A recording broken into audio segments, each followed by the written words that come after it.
Está na hora da entrevista do dia com a Denise Campos de Toledo. E vamos falar agora sobre a Petrobras, combustíveis, política de preços e impostos. Eu converso com Adriano Pires Rodrigues, que é diretor do Centro Brasileiro de Infraestrutura. Adriano, boa noite. Boa noite, Denise. É um prazer falar com você sempre. Pois é, Adriano, nós tivemos nessa semana o governo reonerando impostos com uma fórmula diferente, até com taxação de exportações, mas na verdade continua aquela discussão sobre política de preço da Petrobras, que vem desde o governo anterior, quando você quase foi presidente da Petrobras, né? E agora se discute também a questão dos dividendos. Há uma solução para isso? Porque a grande preocupação é manter preços baixos, né? O atual governo fala em aumentar refino no Brasil, em ter uma produção local maior. O que se pode fazer, Adriano?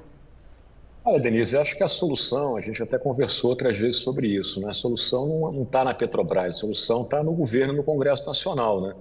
Eu acho que se o governo e o Congresso acharem que tem que reduzir volatilidade de preço de petróleo para o consumidor, e quando o petróleo vai, por exemplo, a mais de $100, não é justo que o consumidor pague imediatamente por aquilo, você tem que criar ou um imposto regulatório, como era a CID, né? Você lembra que no Fernando Henrique, antes de liberar o mercado, se criou a CID, né? A CID era um imposto regulatório que era alto quando o petróleo estava baixo e era baixo quando o petróleo estava alto e criava o tal do colchão, né? Infelizmente, depois, no próprio governo do PT do passado, você transformou a CID num imposto arrecadatório. E aí você, então, ela arrecada para o Tesouro e não cumpre a função de um imposto regulatório.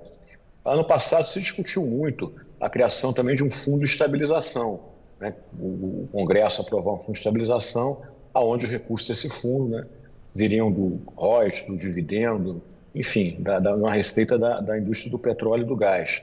Acabou também que não se aprovou, até porque que fundo é esse? É um fundo só para gasolina e diesel, é um fundo só para diesel.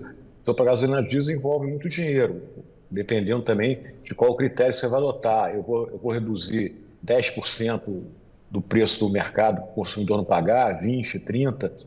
Então, enfim, essa discussão tem que ter de uma vez, né? Se a gente quer ter mecanismos, né, para evitar que o consumidor, né, seja atingido e você não tenha preços altos aí na bomba. O que não dá é para voltar nessa discussão de passado, né, de você usar a Petrobras, de subsídio, né, como aconteceu aí, principalmente no governo da ex-presidente Dilma, porque é uma solução que a gente sabe que não deu certo, né? Não deu certo, causou prejuízos enormes para a Petrobras, causou prejuízo para toda a sociedade brasileira e para o próprio governo, né? Então, acho que é isso o que não pode, volto a dizer, é usar a Petrobras, porque a Petrobras é uma empresa de capital aberto, economia mista, tem acionistas privados, brasileiros e estrangeiros. Então, a solução é essa, a política pública. E ela tem um estatuto, né, que determina essa política de preços e política também de distribuição de dividendos, que a ala política do atual governo chama de indecentes, não é? Ela deve divulgar o novo balanço, pode vir ou não, o mercado está com esse receio dos dividendos do último trimestre do ano passado. Agora, em relação a isso, daria para cortar essa distribuição de dividendos, reduzir, para investir mais na Petrobras, para que ela dê mais retorno de uma forma de lucratividade na venda mesmo do combustível? Olha, Denise, a gente tem que entender que, por exemplo, ano passado, esse tal lucro indecente que falam aí, ele existiu porque o petróleo, a maior parte do tempo, estava acima de $100. Então, todas as petroleiras, não só a Petrobras, apresentaram lucros recordes, pagaram dividendos recordes. E a Petrobras foi uma das que se destacou. Por quê? O Brasil hoje tem petróleo no pré-sal. O petróleo do pré-sal tem um custo muito baixo, em torno de $3,40 o barril, né? E isso, cada vez mais, o Brasil produz pré-sal e menos pós-sal. Então, isso fez com que a Petrobras fosse uma empresa muito eficiente, e mais eficiente até que as grandes petroleiras, nas chamadas Big Oils, em função do pré-sal brasileiro. Agora, a indústria de petróleo é cíclica. Se o petróleo voltar aí para $50, aí esses dividendos vão ser bem menores, a lucratividade bem menor. Então a gente tem que entender isso. Então tem que aproveitar quando o petróleo está alto para a empresa ter lucros mais altos e dividendos que ela possa distribuir para o acionista. O que é engraçado é que, no caso da Petrobras, o maior acionista é o Estado brasileiro, né?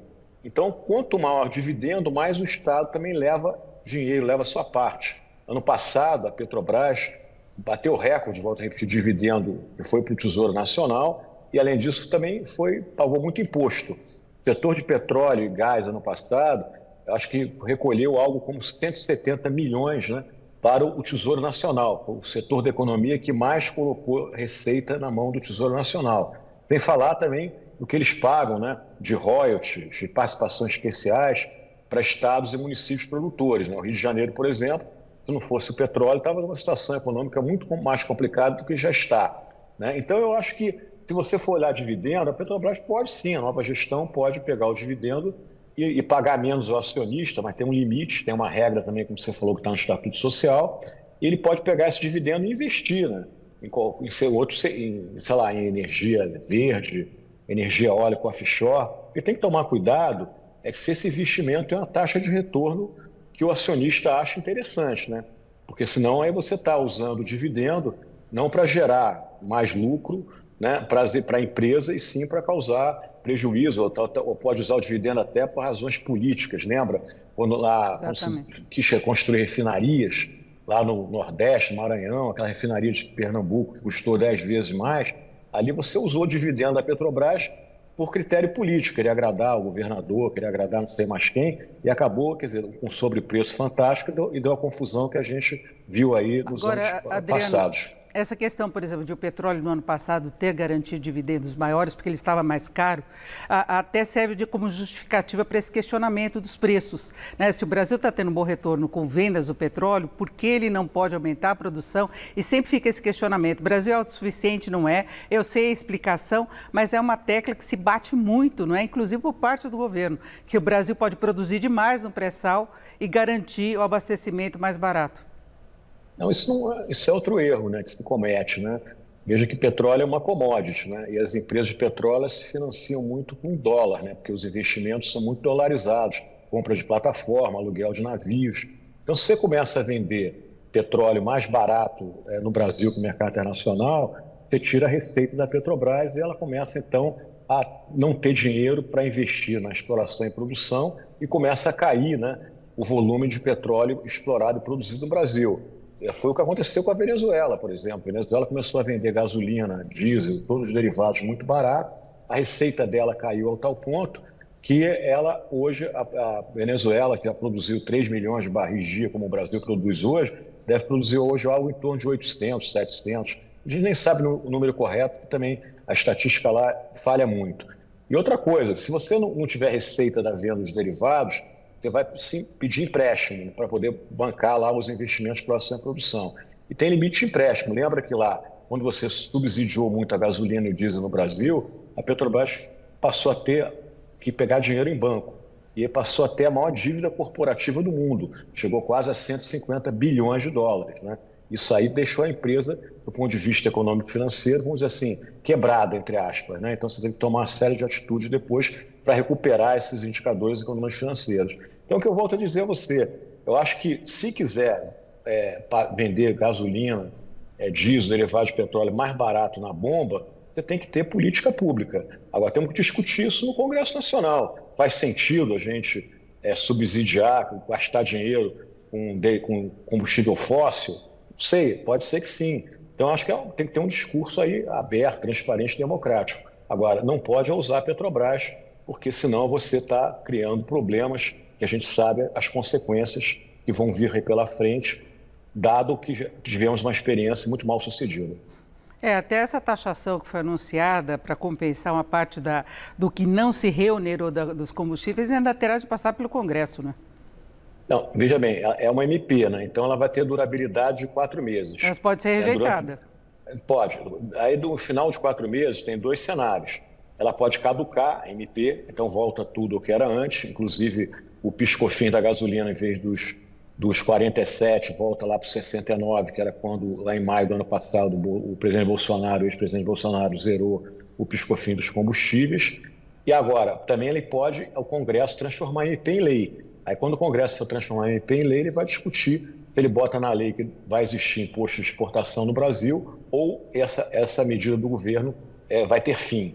Eu acho muito perigoso essa coisa de imposto de exportação, entendeu, Denise? Porque isso aí, no fundo, você está quebrando um contrato. Quando o cara veio aqui para o Brasil para produzir petróleo, não tinha imposto de exportação. Tinha um retorno previsto, né? Tinha um retorno previsto. Veja bem, a indústria já paga muita coisa, paga royalties, paga imposto, paga participação especial. É isso, Adriano. Agora, daqui para frente... ano que vem você fizer leilão e quiser botar imposto de exportação, tudo bem, quer ficar transparente, quem entra, quem quer. Mas eu acho que o governo também cometeu um equívoco ao criar esse imposto de exportação nesse momento. Eu agradeço muito a participação do Adriano Pires Rodrigues, que é diretor do Centro Brasileiro de Infraestrutura. Muito obrigada. Uma boa noite. Uma boa noite, Denise. É sempre um prazer falar com vocês. E agora com vocês.